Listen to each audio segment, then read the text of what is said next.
Okay, so Bill Denari is quite the guy. After the introduction, if you don't feel like an underachiever, I don't know what's wrong with you. He is the director of the UCCA Contemporary Art and Center for Contemporary Art and the chief executive of the UCCA group. So what that means is that he led it from a founder-driven private museum in 2011 into China's leading independent contemporary art institution.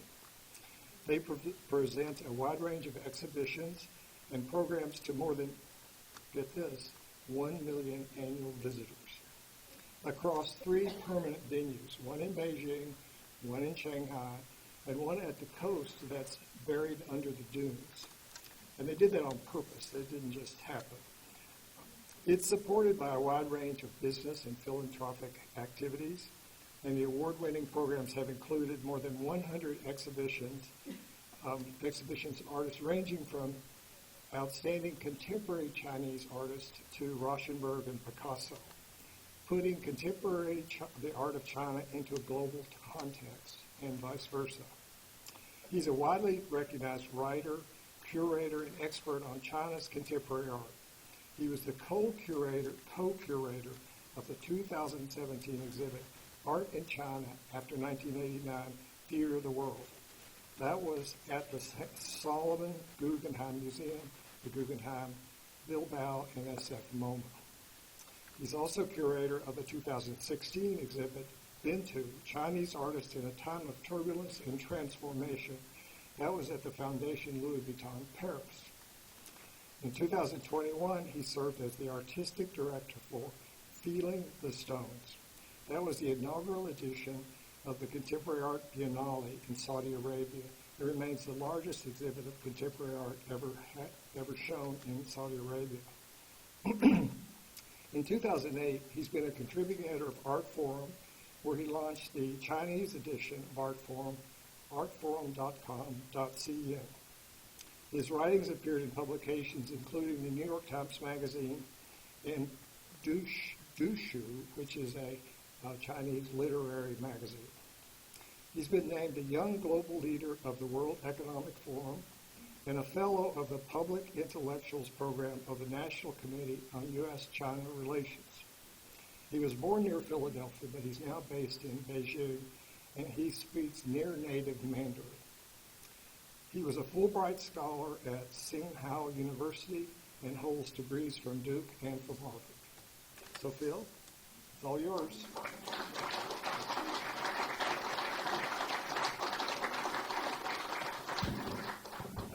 Thank you so much for such a kind introduction, and thank you for this really lovely invitation. It's my first time in Sacramento and at the Crocker, and it's just a really wonderful thing to be here. And I just got in from China yesterday, so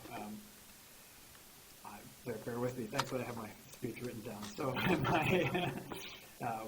anyway, so first of all, thanks to William and to Cecilia for this kind invitation and for all the organization that went into today's talk, and to everyone from the Kingsley Art Club for thinking of me. When we started planning for this talk, China had not yet reopened, and it was not at all clear that it would be possible to make this trip and give it in person. So I would especially like to thank William and Cecilia for all of the many different iterations of thinking that went into how this might play out. As it happens, I've known Cecilia for more than 20 years, where I was, when I was learning Chinese in a small program in Beijing with her son John, who remains one of my closest friends. She traveled to Beijing just a few weeks into our studies and promptly took us, the group of hungry students, out for a very nice dinner, which at really what was then the nicest restaurant in town. And our first day of class at Tsinghua, which was just a few months after my own college graduation, happened to be September 10th, 2001. And I suppose that's relevant, as my entire life in China has corresponded with the period that has followed those tragic attacks and all the changes to the global order that they presaged and sparked. So I feel like something of a short biographical preface is in order, just to answer the burning question: how does an Italian American from the suburbs of Philadelphia end up making a career and a life in China and in the Chinese art world?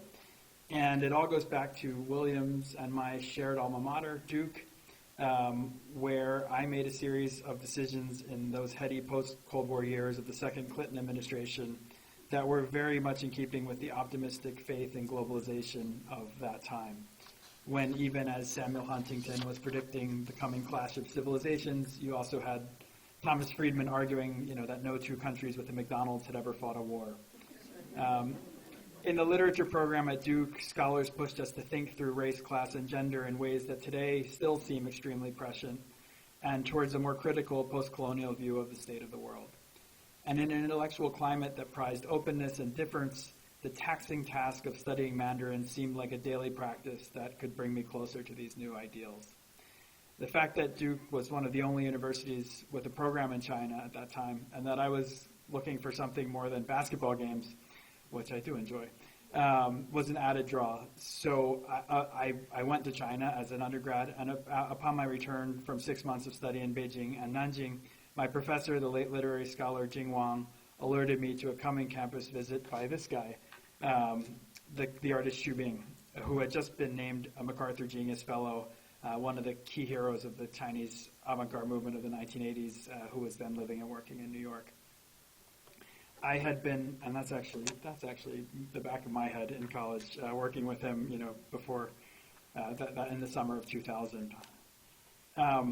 I'd been vaguely turned on to Chinese contemporary art by the catalog for the exhibition Inside Out, which had taken place a few years earlier in 1998 at the Asia Society in New York and then at SF MoMA. There was a copy of this transformational volume in the traveling library that accompanied our study abroad program in China.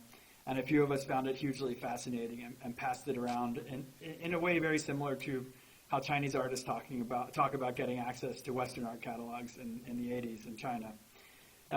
Already then, the idea of contemporary art in China seemed to integrate everything that most excited me: geopolitical evolution, social transformation, cultural globalization, the legacy of modernism, post-colonial theory, all converged in this single area of inquiry.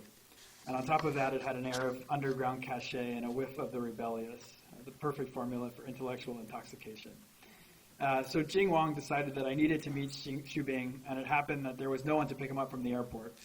So I did the honors in my Jeep Cherokee, and I remember being extremely anxious about what music to play, in the car with this MacArthur Genius Fellow artist, and settling on a counterfeit CD of the Buena Vista Social Club that I'd bought near the gate of Nanjing University a few months earlier. I remember taking him to check into the Durham Hilton, and the front desk staff being very confused by the order of his name. And I remember riding the East-West campus shuttle bus with him, conversing in Mandarin and drawing very strange looks from fellow Blue Devils.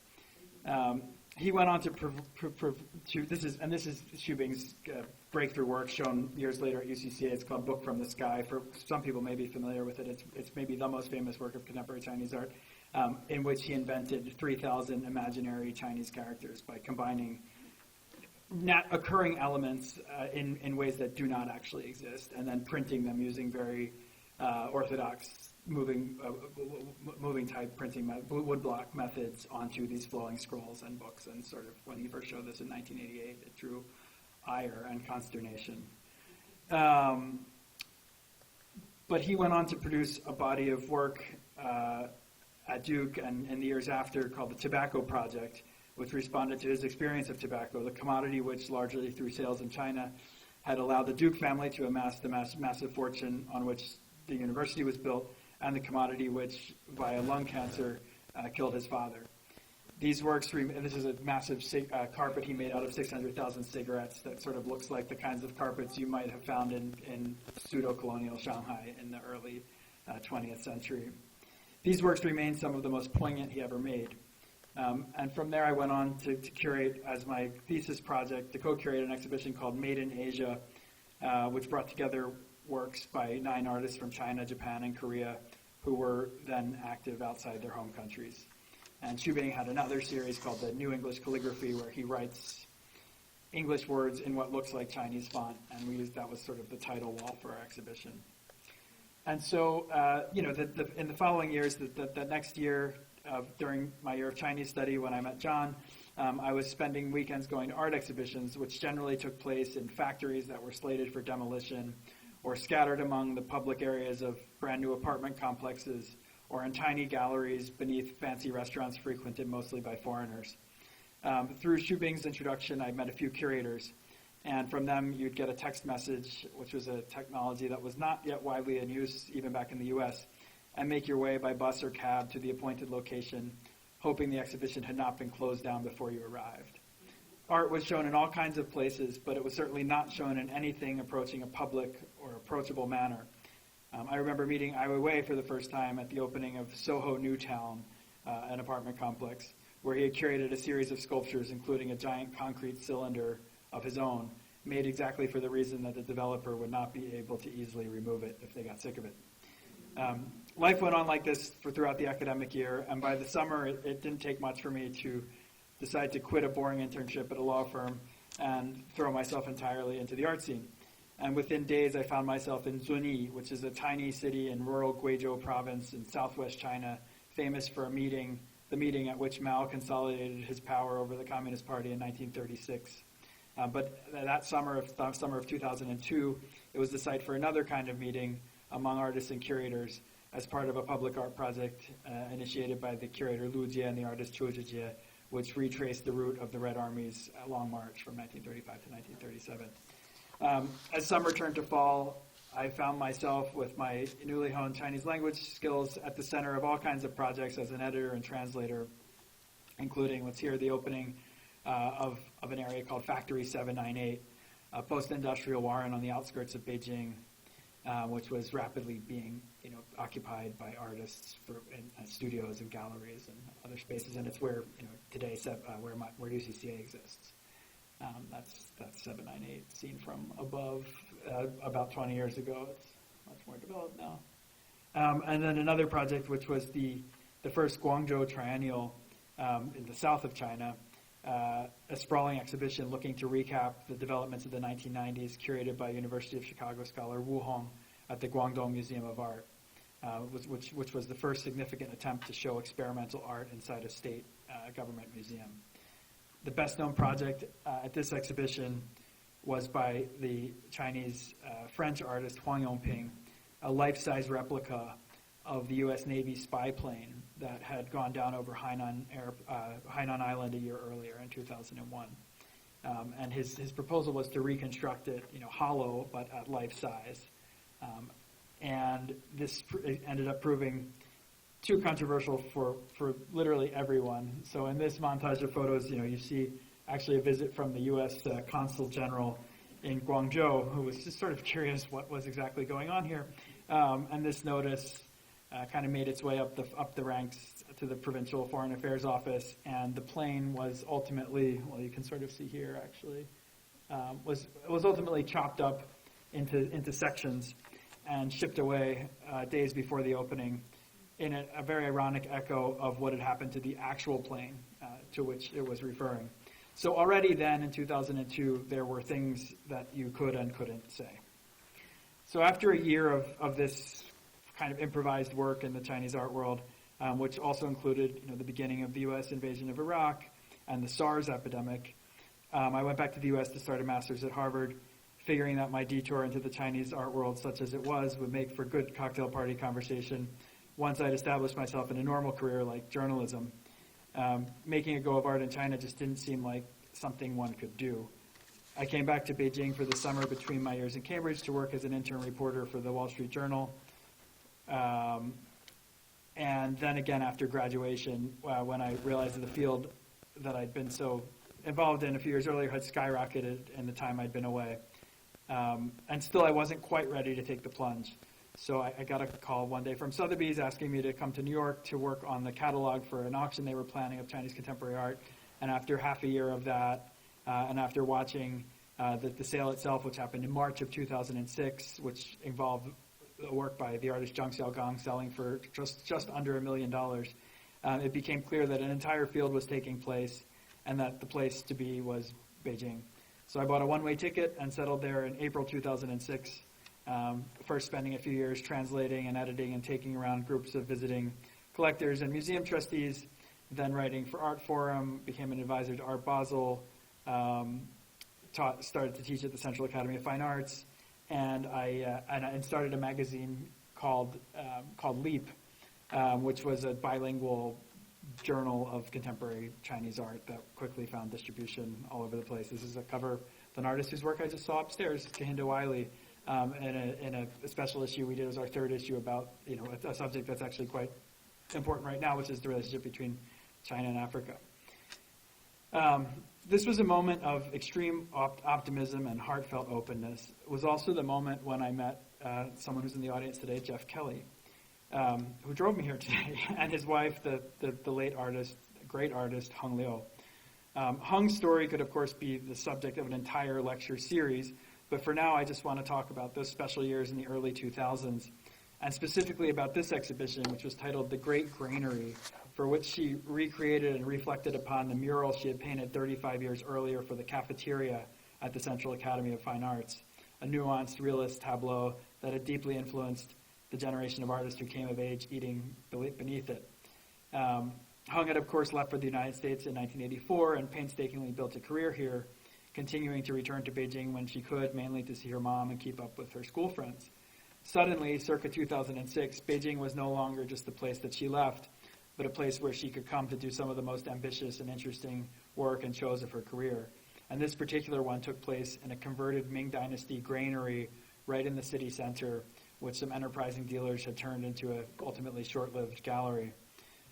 Another show in that same space of portraits painted directly onto the gallery walls by her friend, another quite important Chinese artist, Liu Xiaodong, closed the night after an auction in which his painting of the Three Gorges Dam took the crown of the most expensive by a living Chinese artist ever sold. And the closing ceremony for Liu Xiaodong's show featured the artist and his guests taking turns with a white paint roller, obscuring these figures on the walls, which were only meant to be there for the duration of the exhibition. So I suppose that throughout all these ventures, I relished the role that pejoratively might be called cultural middleman, but that in practice was just so intensely stimulating. How, through each specific project, might these two cultures be brought into actual dialogue? What were the pitfalls and where were the blind spots? What were the areas of convergence, the power dynamics, the direction of travel, the probable future? What would actually speaking to each other entail? And this more or less brings us to the next phase. One day in the summer of 2011, after coming back from the opening of another Venice Biennale, I was approached by the Uhlens family, Guy and Mimi. You may have seen Mimi was tragically killed the week before, to join the institution that they had founded 4 years earlier, and which now found itself in the situation that many private museums end up in, with the founders' resources maxed out, but the embrace of the public still just beyond reach. And indeed, UCCA's founding had been transformational. That's the opening press conference. You might have seen the New York Times obituary for Mimi earlier this week. My good friend Alexandra Monroe described UCCA's appearance saying, quote, "It was the first international standard museum in China dedicated to contemporary art. It had capacity and scale that no other museum in China had at the time of its opening, and that very few have even reached since then."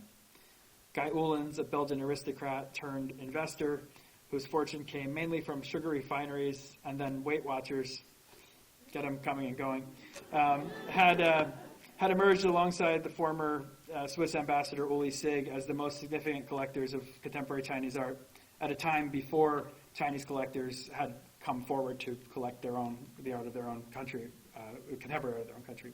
Each had amassed a major holding of significant work, and Uli ultimately donated his to a museum that opened just last year in Hong Kong called M+, while Guy sold a lot of his and used many of the proceeds to fund UCCA.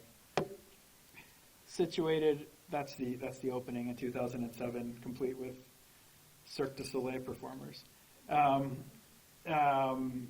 Situated across 8,000 square meters of factory buildings that had been completed in 1957 in the aforementioned 798 Art District, it opened as a museum exactly 50 years later, in November 2007. It's almost impossible to describe the excitement in the Beijing air at that time, just months ahead of the 2008 Olympics. It was a moment of anticipation and transformation, of possibility and progress, of cosmopolitanism and confidence. UCCA's opening banquet included some 800 guests seated in a chamber that would soon become Pace Gallery's Beijing outpost. As I said, there were Cirque du Soleil performers and caviar on blocks of ice. There were artists and curators from all over the world. It was also parenthetically the first place I ever saw in the flesh an iPhone, which was carried by none other than Jeff Kelly. So, just to say this is also the moment of the onset of the mobile internet and, all kinds of transformations taking place at once. The UCCA's first years were that's the architectural rendering as they always look. And then this is our initial entrance. The first years were the subject of great interest to those of us watching the scene from outside, and I was one of those at the time. I was an editor and a journalist. The UCA's initial director, Fei Dawei, himself a key critic and curator of the 1980s art movement who had emigrated to Paris in the wake of Tiananmen Square. He spent 2 years planning the place, buying art for it, and curating its opening exhibition, which was called 85 New Wave, The Birth of Contemporary Chinese Art.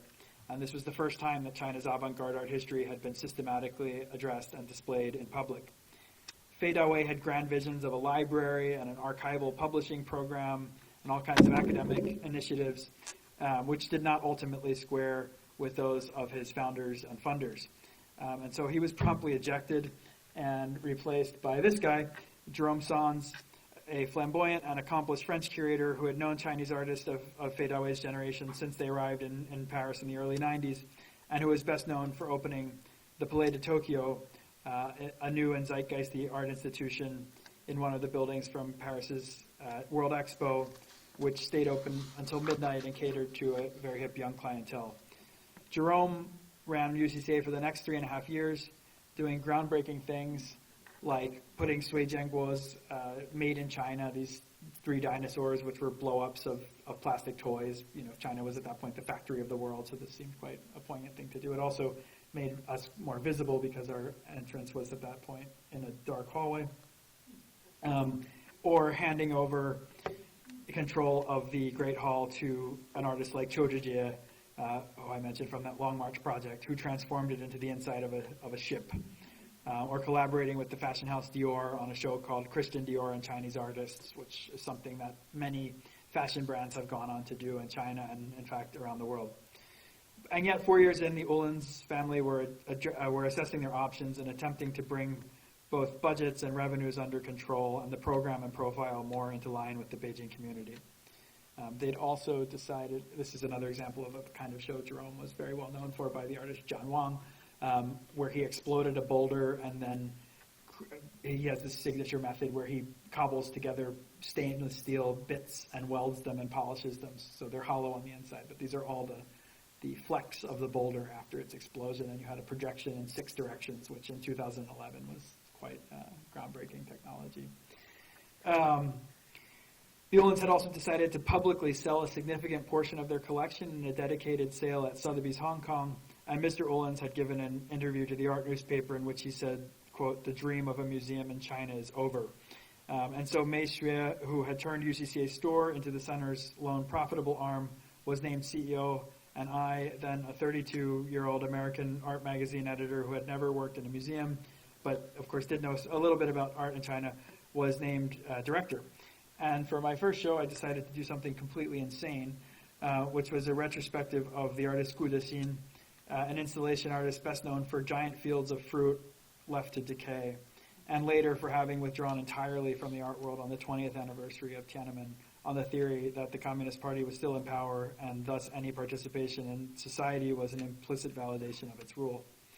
I'd gotten to know Gu in my post-collegiate years, at one point helping him to bring a suitcase full of kneaded chunks of pork, the subject of one of his early photographic installations, which was just pictures upon pictures of a thumb and forefinger kneading a piece of meat, back from New York back to Beijing. He had been one of the 3 artists that Fei Dawei chose to participate in a major international exhibition in 1989 in Paris titled Magicien de la Terre. The other 2 had stayed in Europe. Gu went back to Beijing shortly after the opening, just as the student occupation of the square was heating up. He lived, and indeed continues to live, in the tiny flat that was issued to his parents by the Beijing Chemical Factory in the 1960s. He never went to art school, but in the 80s started making these incredible surrealist drawings and elaborate rooms of blowtorched plastics. He was extensively collected by the Uhlens Foundation, which had not yet gotten around to selling his works. And so I put together a comprehensive exhibition that put his various works into dialogue, with absolutely zero participation from the artist other than an email saying, it's fine that you do this show, but don't expect me to help you or to even come. So it's hard to overstate what a foolhardy gesture this was, and it met with what now seems a predictable mix of adulation and opposition from the community, but at least it got people talking. And at the center of the room was this giant flagpole leading to a red canvas in a gaudy gold frame, the same size and proportions as the flag that hangs in the square. Seen today, it's amazing to think this was ever possible. And the show actually left a mark in a very real sense, which if you note, this major installation, which, we realized based on a proposal of the artist, involves 3 tons of apples, which release acid as they decay, I learned. And since true to the artist's intention, we had not used an intervening layer of plastic between the apples and the floor, they cut right into the floor treatment. And so even today, if you go to this part of the Great Hall, you'll see these infinite series of circles, almost like Kusama polka dots, around the floor. And I was not fired. So that was good. But no, I mean, I do think it is, our floor over the years has become this palimpsest. And for years, there was the idea that it couldn't be touched, no screws could go in, nothing. And then as time has gone on, and of course, nature has taken its course, we've violated that rule in all kinds of different ways, most recently for an exhibition by the artist Maurizio Catalan, where we actually dug essentially a grave into the floor. So anyway, in the next few years, in what I like to call UCC's 2.0 phase, things got extremely exciting. We designed a new entrance with the architect Young-Ho Chang, a Berkeley alum, giving us a street presence and also addressing lingering feng shui issues with our initial doorway. We mounted a 50-artist show of a new generation, my generation, of artists born at the dawn of China's reform era. The show was called On Off, China's Young Artists in Concept and Practice.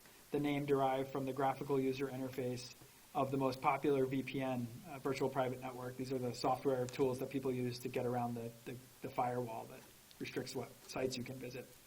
The idea being that this switch between on and off was a simple switch, a toggle, and yet also a metaphor for the constant switching between the dueling realities of local and international creativity and the market, freedom and restriction, that the curators, who were Bao Dong and Sun Dongdong, 2 of my prize editors and contributors from LEAP, saw as the singular condition of this generation, which was the first generation to come of age alongside an evolved art world and art system.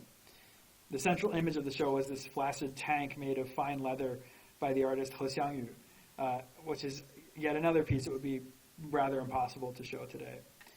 Our ambitions grew as we figured out how to do more with less.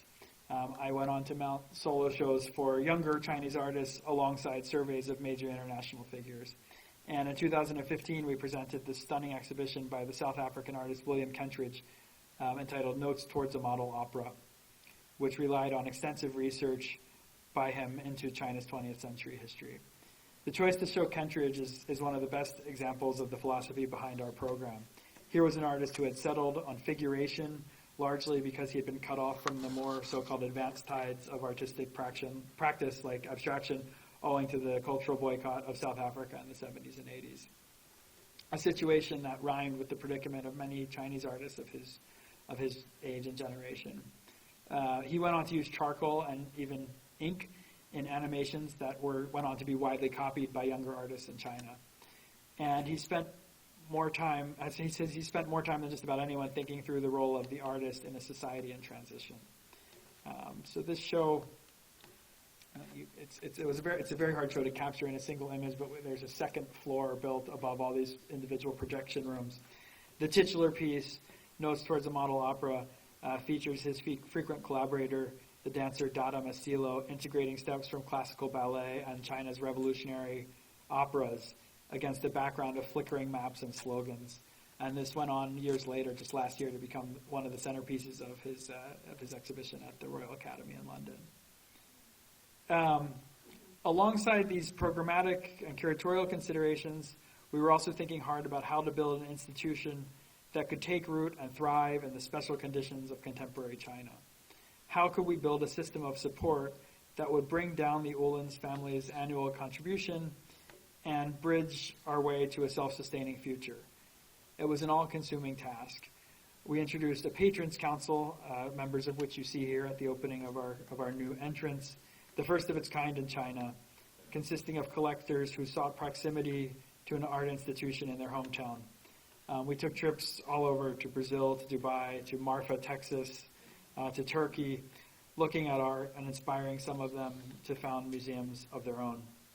We introduced an annual gala, also the first of its kind, which quickly grew from a small 10-table affair into a 600-person extravaganza that at one point represented almost 20% of our annual budget.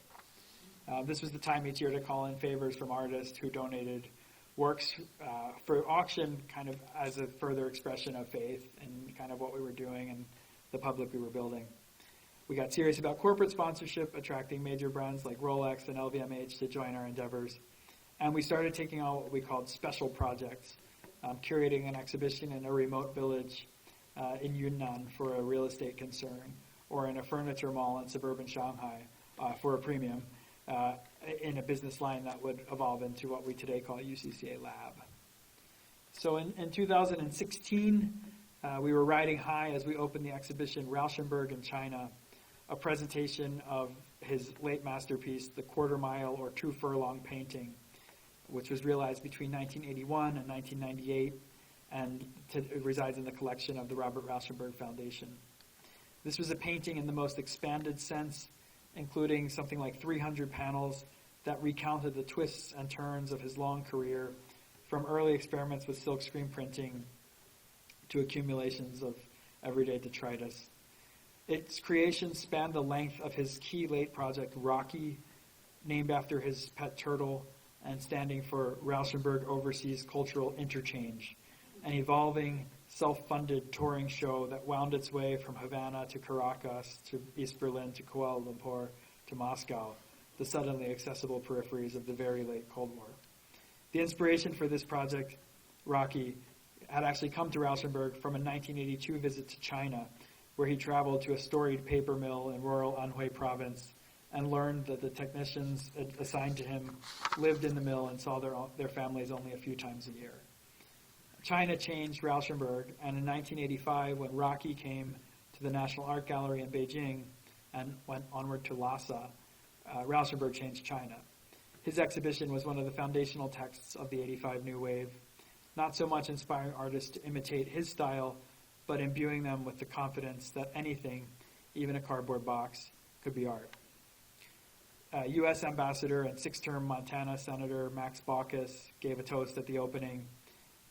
And meanwhile, after extensive deliberation, we had taken the plunge and raised our ticket price from 15 RMB to 60 RMB, which is about $2.50 to $10, preparing to be seriously criticized. Instead, we found people quite accepting of this change, and we found ourselves with another vital new revenue line. So imagine our surprise when a few weeks later, a rumor found its way into the Chinese blogosphere that Mr. Ullens was preparing to sell UCCA, and our disappointment when he promptly confirmed that rumor. The sudden decision created a whole range of issues, from the practical to the philosophical to the reputational. It immediately kneecapped our efforts to secure sponsorship and left our patrons wondering if they had just been supporting a commercial concern all along. It also drove a lot of speculation and cackling from outside as people wondered what it actually meant to sell a museum with no assets. We don't own our building. No one owns an industrial building in China. Everything is ultimately owned by the government. And the collection was a separate entity, owned by Mr. Ullens directly. We also had negative cash flows. An investment bank was brought in to run the kind of sale process you might use to spin off a profitable unit of a multinational corporation, a process which at times approached performance art. My most vivid memory of this interminable 16-month winter was one round of management presentations when I asked a potential buyer what his other businesses were, and he explained how he owned China's second largest equestrian ballet and its largest cage fighting championship. Visions flashed through my mind of preparing a presentation for an annual meeting sandwiched between the horse ballet guy and the cage fighting guy. I started to look for other jobs. Our staff shrunk from 100 to 40 as we encouraged anyone with a better offer to head for the door. There was no playbook for a situation like this and absolutely no guarantee that we would live to see another month. One of the departing staff was our CEO, and so I out of complete necessity, took on a new set of responsibilities for the business side as well as the content side. And yet, for all the difficulty, there were moments of grace. And one of those was this exhibition of the artist Peter Wayne Lewis, whose work has recently entered the collection here at the Crocker. He belongs to a group of artists who were drawn to Beijing around the time of UCCA's opening, setting up a studio where he could come and paint on summer holidays from his teaching job at MassArt in Boston. His exhibition, Beijing Boosters, brought together some of the monumental series he'd been doing in those years. It was the kind of show we might only have done under these special circumstances. Fortunately, things came to a head in October 17 as we signed a deal with a consortium of investors led by actually a member of our Patrons Council, whose 40th birthday is today. Happy birthday, Jerry. The deal was inked on the very same day that another project years in the making came to fruition, the exhibition Art in China After 1989, Theater of the World, which I co-curated with Alexandra Monroe and Ho Han-ru at the Guggenheim. Some people may have seen it at the end of its tour at SF MoMA. This was a sprawling exhibition of more than 70 artists, which attempted to narrate the history I've alluded to thus far. The massive and paradigmatic transition that happened between the years of 1989 and 2008, essentially from the Tiananmen Square to the Beijing Olympics. It argued that the artistic evolution which took place in China during this period was not only vital on its own terms, but foundational to the emergence of contemporary art as a global phenomenon, which is something that is only possible after the end of the Cold War. We spent nearly 4 years working on the show and articulating the history, trying to move beyond a narrative that we saw as distorted by political cliches, cultural stereotypes, and art market machinations. It was a lot of work for any single show to try to accomplish, and it hit a major obstacle when the New York Times preview ran a few weeks before the opening, detailing, among many other works, a piece by the artist duo Sun Yuan and Peng Yu, entitled Dogs That Cannot Touch Each Other. This piece, a performance staged as part of an underground exhibition in Beijing in 2003, which was to be shown at the Guggenheim as a small video on a single monitor, entailed pairs of pit bulls harnessed to doggy treadmills that were arrayed face to face, such that the dogs ran towards, but as the title explains, never touching each other. The Twitterverse, however, was likely under the impression that the Guggenheim Rotunda was to be the scene of a major dogfight. And we quickly found ourselves the subject of a Change.org petition with 800,000 signatures calling for our removal. The line between animal rights and human demonization was anything but clear, with many online commenters quickly falling into lines like, well, they eat dogs in China. The museum scrambled to respond and decided ultimately to show this and 2 other pieces in the exhibition that involved animals in a deactivated form. So that the video, the Sun Yuan and Peng Yu video was present but on pause. And this installation by Huang Yongping, from which the exhibition took its title, Theater of the World, is a 1994 Panopticon terrarium in which insects and reptiles vie for survival, shown here as an empty cage. Huang Yongping responded with an essay written on an Air France sick bag on his flight from Paris, pondering the absurdity of the situation. And thus, the largest exhibition of Chinese contemporary art ever to take place in an American museum found itself at the center of a censorship controversy. I returned to Beijing for a quick moment of celebration as we marked our 10th anniversary and our survival of that difficult period. And then we embarked on the long work of rebuilding UCCA, now with a modest amount of capital and a shared understanding that we needed a ship that could weather all kinds of future storms. Separating the museum from its adjacent enterprises was the first key decision, and the perception of Chinese ownership combined with evolutions in the policy landscape that had taken place over the decades since our founding allowed us to gain accreditation for the museum as a nonprofit.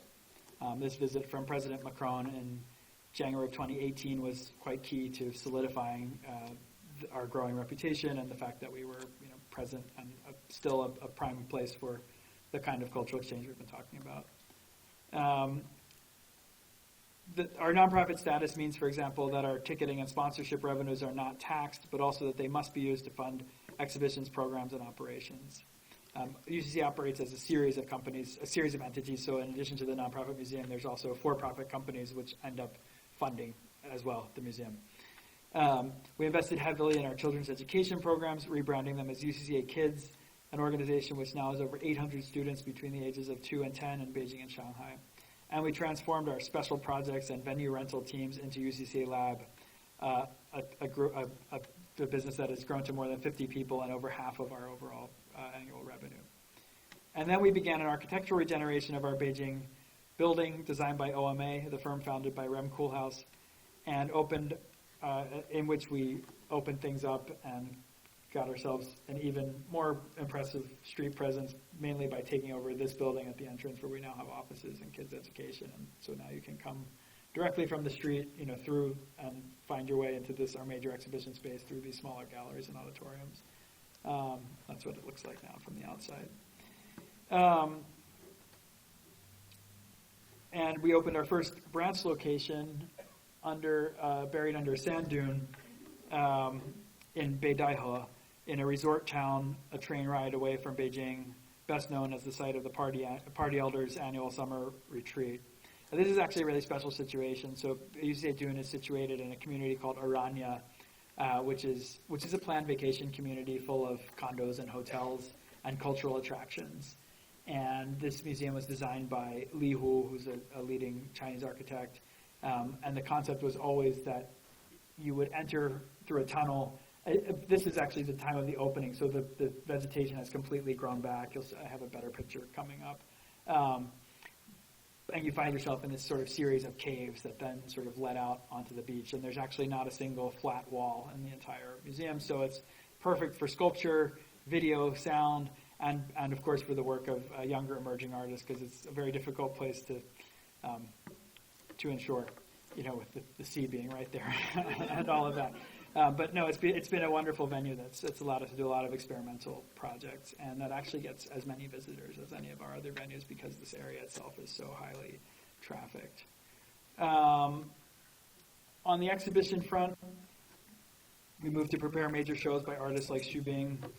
This is, again, the piece I mentioned, Book from the Sky, actually shown 10 years later in the same space it had been shown during our opening, before the architectural transformation actually rendered this space actually part of our lobby and common areas.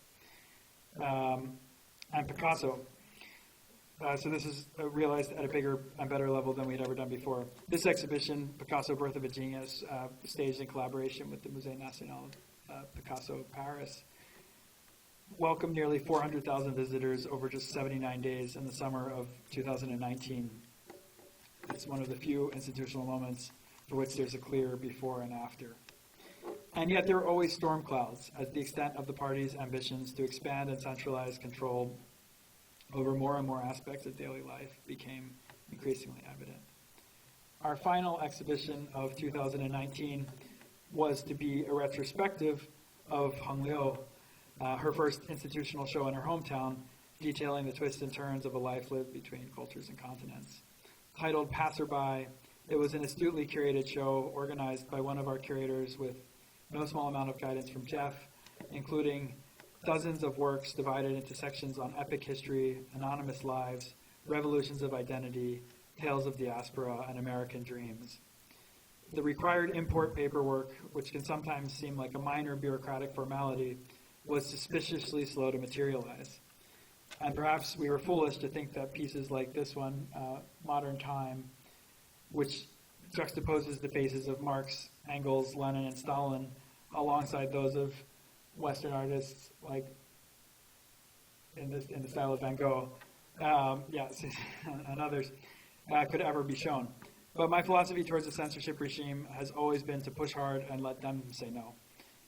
A very bad piece of news came when we were told that the Cultural Bureau would be convening a panel of experts to adjudicate the viability and advisability of the exhibition we've been planning for over a year. The panel of experts line is one you never want to hear. The final nail came on the same day that Macron visited Shanghai to open a branch of the Centre Pompidou there.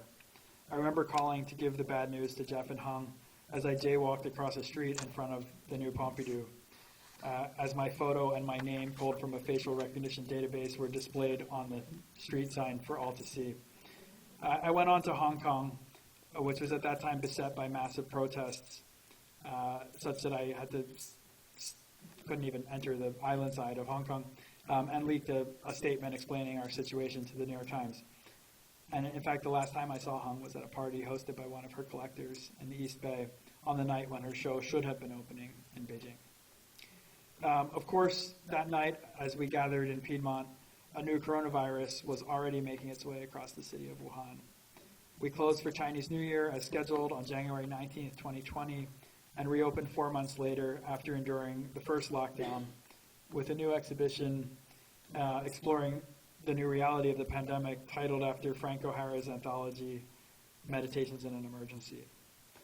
As Western museums entered their own prolonged lockdowns, I became a frequent guest on Zoom calls and podcasts with museum directors and commentators back here, giving some sense of what we had experienced just a few weeks or months before everyone else.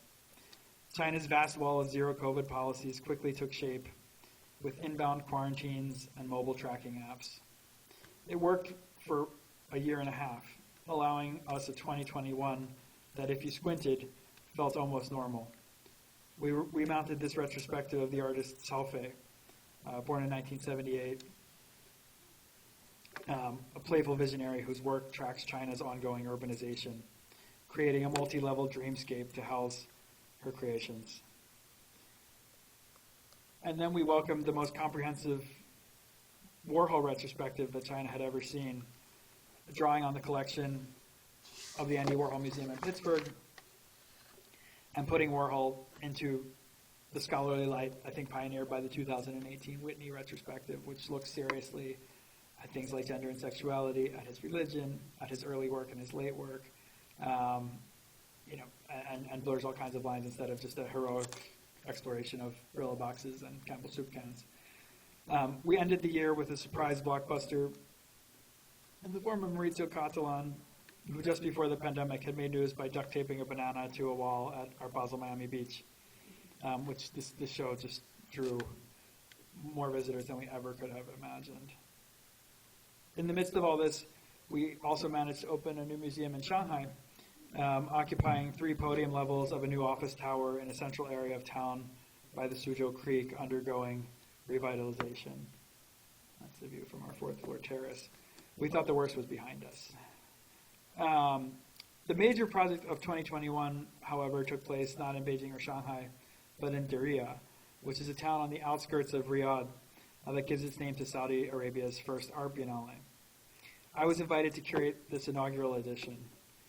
3 initial research trips conducted before the onset of the pandemic went far towards altering my perceptions of a place that is undergoing change on a scale that few who have not been can imagine.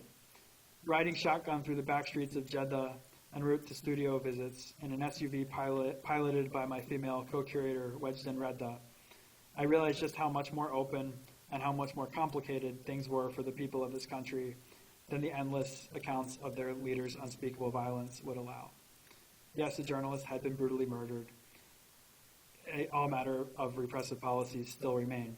And yet, in just a few years, the religious police had been disbanded, women allowed to drive and work, music played in public spaces, and new investment was pouring into all facets of culture and heritage. And while accusations of art washing and sports washing are hard to shake, this does not discount the fact that a generation of artists who just years earlier had found daily life in their home country intolerable and so had chosen to work in Europe or America were now coming home and setting up studios. The combination of optimism and uncertainty reminded me of another historical period, albeit one I had not experienced directly, and that is China in the 80s.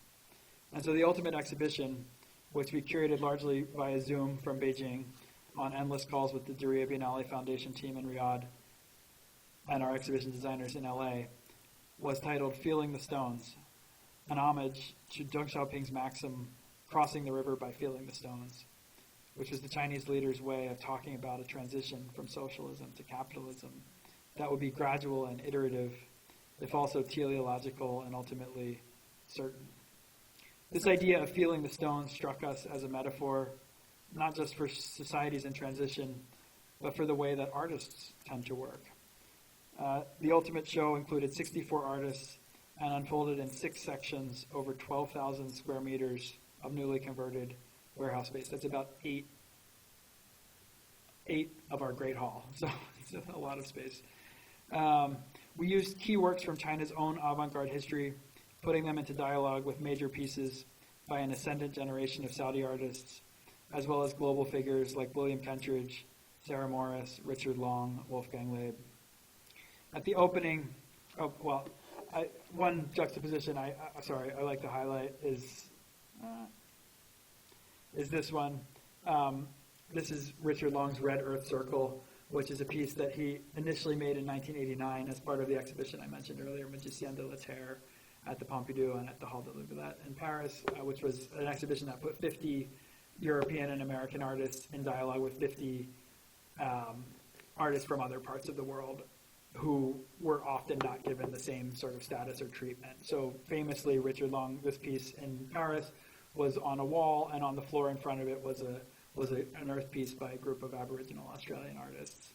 And so we sort of turned that on its head, juxtaposing it in Diriyah with a piece on absolutely equal footing, which unfortunately is not here, and I'm sorry my images are not up to snuff in this instance, but this is a piece by Maha Malou, who is a very senior female Saudi artist, which is a world map put together from cassette tapes that hold Friday sermons, which were how a lot of Islamic theology, ideology was transferred and exported around the Arab and Islamic world in the 80s when cassette tapes were still a thing.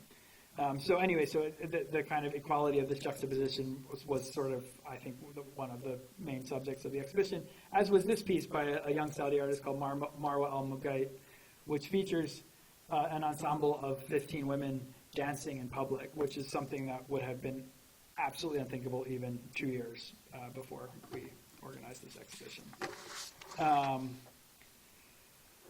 So it was quite an experience. Anyway, and that's just the site. This is the Jacks district of warehouses where the biennial took place and which has now become a major sort of cultural zone in the city. These triumphs did little to prepare us for the series of disasters that was 2022, as the zero COVID policies continued to restrict and contort daily life until they finally ended in December. A major Matisse retrospective, the first ever to be mounted in China, was thrown into limbo the day after Putin began his war in Ukraine, with the president of the Département du Nord, home to Matisse's hometown, and to the museum to which he donated hundreds of works, the museum with which we were and are collaborating, decided unilaterally to suspend the loan just weeks before the exhibition was to have opened. The empty crates had been delivered for packing, and advanced ticket sales had begun. We were forced instead to return everyone's money and then to throw together an exhibition from the collections of our patrons, opening on April 15th, just in time for Beijing to enter soft lockdown through the month of May. Shanghai, meanwhile, was under the most stringent lockdown imaginable, with colleagues stuck in their apartments, some of them without anything to eat, allowed out only for daily PCR tests. We have a restaurant in our Shanghai museum, and there were permits issued for people to be on the streets if they were involved in the vital act of supplying food. So we actually, through the restaurant, were able to get 2 car permits, which were trading on the black market for absurd amounts. And we were able to use these permits to get vital supplies to our staff through this whole period. So it was, we were in a really crazy spot. And to be totally honest, our Shanghai team, I think, are still not fully recovered. A few days before that collection exhibition, Common Ground was to end.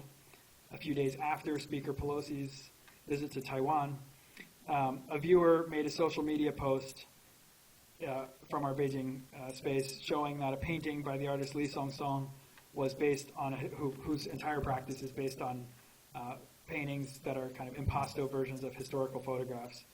and that this particular painting was based on a photo of 6 Japanese kamikaze pilots. Within hours, police arrived to oversee the takedown of the painting, and UCCA was suddenly in an existential political crisis, accused of glorifying Japanese imperialism.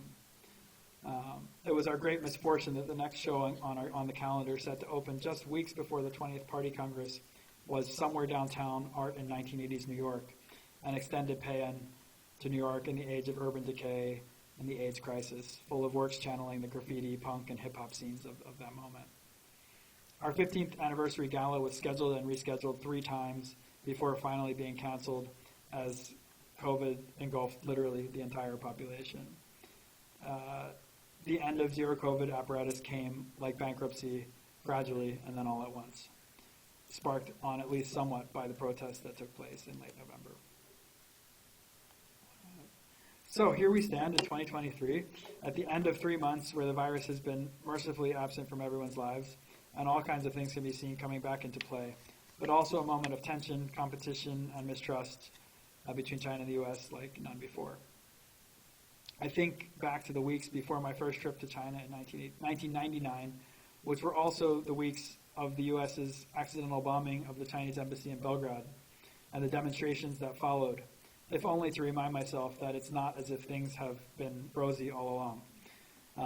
It is once again possible to come and go. I'm here in Sacramento after a few days back in Beijing, preceded by a trip to London, Paris, and Brussels last week, something that would have been unthinkable in 2020, 2021, or 2022.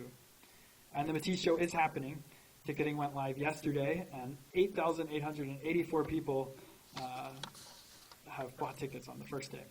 So, asked to describe the state of things now, I often like to point to an invisible graph, which is because it's invisible, it's not in the slides, where you have on the one hand the trend line of kind of artistic freedom increasingly decreasing, but at the same time in a state of steady decline.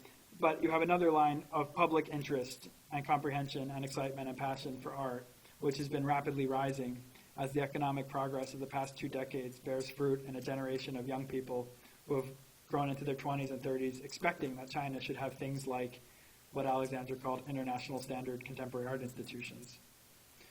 And this is just a look at sort of who we are and where we are. So this is just kind of amazing. So this is our gender breakdown. This is across Beijing, Dune, and Edge.